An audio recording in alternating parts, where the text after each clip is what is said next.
Alrighty, so I thought let's have a look at the air signs for the coming week. So we're going to start with Gemini, then go on to Libra and Aquarius. Okay, cool. Let's have a start with Gemini for the week. Rightio, let's first of all, I'm just going to get your overall energy for the week. All right, let's go. What are we going to get for you, Gemini? Let's go, let's go, let's go. Give me a card, give me a card. I like to shuffle and let a card jump out, so bear with me. If it doesn't happen, I'll have to cut, but I always try and avoid cutting because I never know where to cut. Freaks me out big time. All right, Gemini, you got the moon. You got the moon. So this week you're going to be doing some shadow work. You're going to be thinking about the things that potentially kind of that you're afraid to get underway, things that sort of hold you back, some kind of energy that is feels kind of heavy, and the kind of energy that you really embody. I'd say really this week for you is going to be about doing some shadow work. That's kind of what I'm feeling with the moon for you guys, Gemini. So let's see what this shadow work might be about. Choice, 2 of Pentacles. You've got a choice coming up, and it looks as though it's going to be a financial decision for you guys. There could be, given that you've got the moon there, it could be that you have some subconscious kind of shit that you have to deal with regarding your finances, or a decision that has to be made. Something a little bit uncomfortable, feels a little bit uncomfortable for you. So let's just get the other card out and see what we've got. Oh, we've got 2. Okay, so we've got the Queen of, so we've got the Queen of Swords and Temperance. All right, you've got the Queen of Swords and Temperance and the 2 of Pentacles. There they are in all their glory.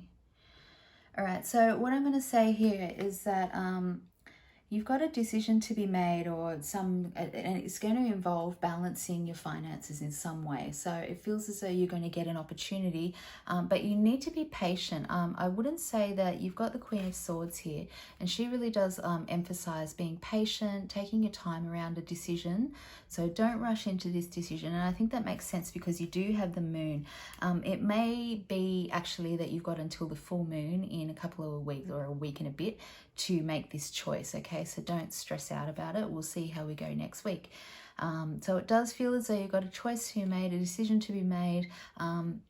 I'd encourage you to try and be patient around that, to just kind of nurture that decision through, not feel as though you have to rush it through.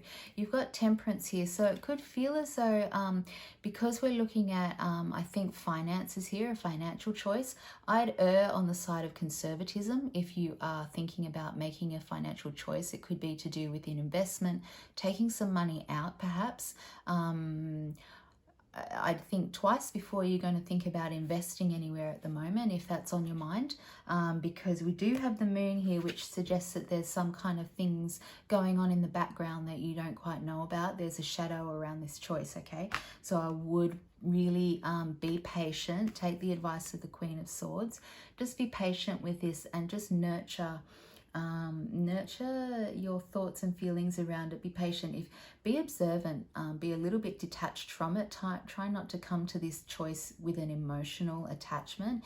If it's regarding property or something, we can get emotionally attached to properties.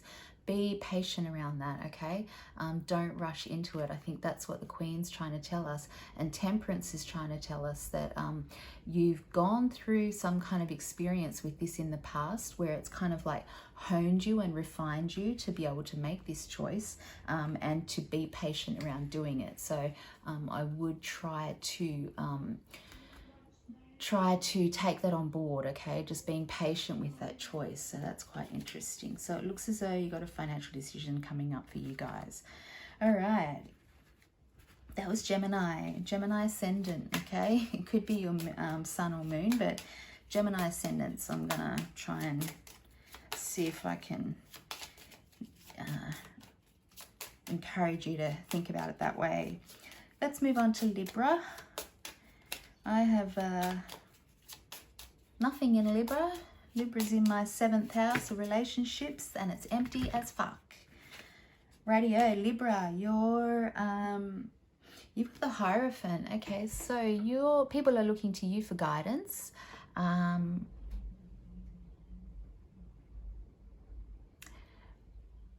guidance that's more of a sort of pastoral care. So some kind of, could be you looking for this kind of guidance, but it feels like some kind of pastoral guidance, like not sort of like logical sort of guidance, more to do with spiritual growth, because it is a Hierophant, but that kind of esoteric kind of stuff. All right.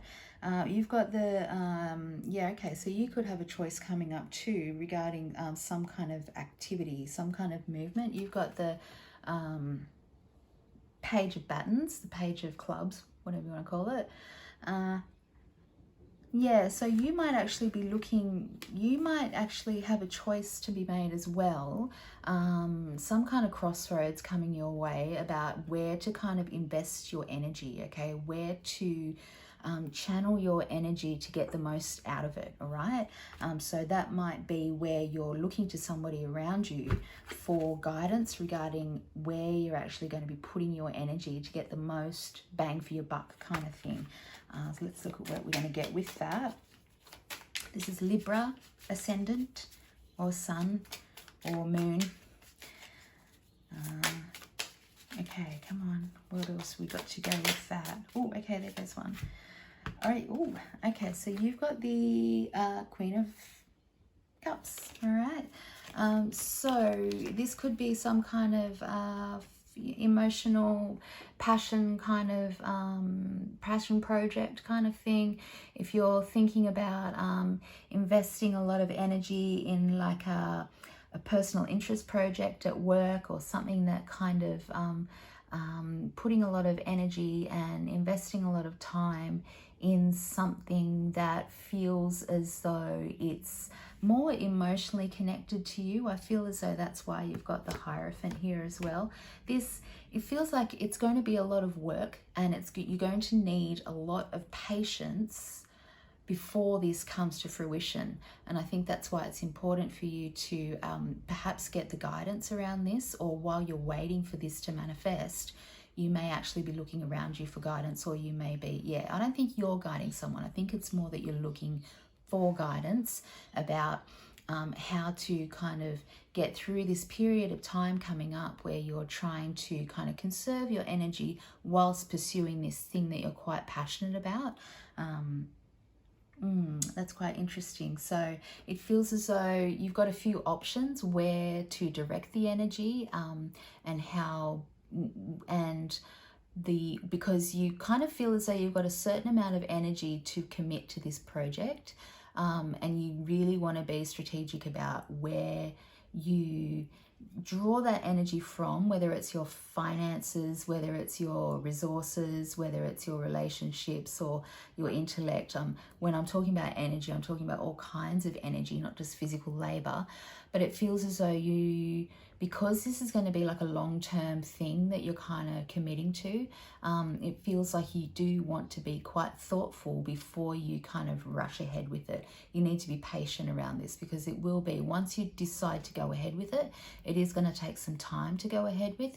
You are going to be committed to this, and it is going to be one of those projects that because you're really committed to the project in like a heartfelt kind of way, you are going to be patient with it, and you do have that kind of, you want to kind of like foster it along, you want to nurture it along and kind of help it grow and flourish kind of thing. So yeah, that's kind of like, feels as though that's in the next week, you're going to be looking for some kind of guidance about where you get those resources from and how best to kind of like allot them to get the most out of them. That was Libra. Okay, so let's go to Aquarius. Let's have a look at Aquarius's overall sort of energetic vibration for this week coming up. Aquarius, Aquarius, Aquarius, Aquarius. My very best friend is an Aquarius. Holy, you got the Magician, guys. He's an Aquarius ascendant, and she's a freak. Okay, the Magician. Okay, so for you guys this week, it's all about remembering that as above, so below. You guys are kind of on this, you know, we're all on this initiatory, like we're all initiates, we're all like trying to be adepts in our lives with our magic, which is the same thing really. I was just thinking about this morning. So you guys, this week, it's all about thinking about your journey as initiates, okay? Your journey as, you know, 2 steps forward, 1 step back. It's all about the experience, analyzing the experience, reflecting on the experience, putting that into practice, experimenting, analyzing again, reflecting, and then going forward again, okay? It's all about the experience, analyzing, and learning in order to grow, but also remembering that everything you need for this is already inside of you. All the elements for you to be the magician you already have. What you're really doing is just learning how they manifest uniquely in you. So this week, that's your energy, Aquarius. Let's have a look at the specifics, if we can get some specifics. Holy shit. All right, so we've got the 5 of Cups. So there's a change coming up around something that you're passionate about, and the past as well. Something to do with letting go of the past, something to do with the past that's kind of held on to your emotions a little bit, okay? It could be a relationship, because we've got cups here, but it's really feels as though, again, it's something to do with the Magician and the 5 of Cups. I feel as though for you guys in this journey in towards becoming you guys this week are kind of in this phase where there's some stuff that you need to let go of from the past that's kind of like blocking this ability for you to really access the access some part of your developmental development in terms of your in terms of your spiritual pathway kind of thing. That's what it feels like. Yeah, you've got the 4 of Cups as well, so it does feel as though for you guys, this is Aquarius, obviously this is tricky because it's Aquarius. So you got the Magician here, you got the 5 of Cups and the 4 of Cups. So it feels really as though you're kind of at a bit of a stalemate in your progress. If you're on some kind of spiritual quest, some kind of growth endeavor, if you're in some kind of therapeutic relationship, if you're doing something at all, like some kind of personal development, it feels as though you need to let go of something in order to advance. It's kind of like it's the platform that you've used to get to where you got to right now, but in order to go further, this week, it's going to feel like you need to shed some stuff, okay? It's going to be hard for you this week because you've got all those planets that have just gone into retrograde. So, including Venus, and it does feel as though you need to let go of some of that kind of stuff, Venus kind of stuff, emotional, relational baggage that's kind of like overtaking your independent growth. I was actually, I was just thinking today, that really true adepts, true spiritual beings are often better off outside of relationships on their own, because the journey to enlightenment is the relationship, is your relationship. So if you're really committed to being an adept, if you're really committed, Aquarians, to pursuing this pathway, and it does feel as though that's what's going on, you may need to kind of reconsider the foundations of your relationships and whether they're actually detracting or taking away from your spiritual progress. That's going to be a theme for you this week, okay? That's interesting. All right, so that's it. That's the air signs. That was quick. All right, so I will stop that here and then we'll get on to the next ones in a minute.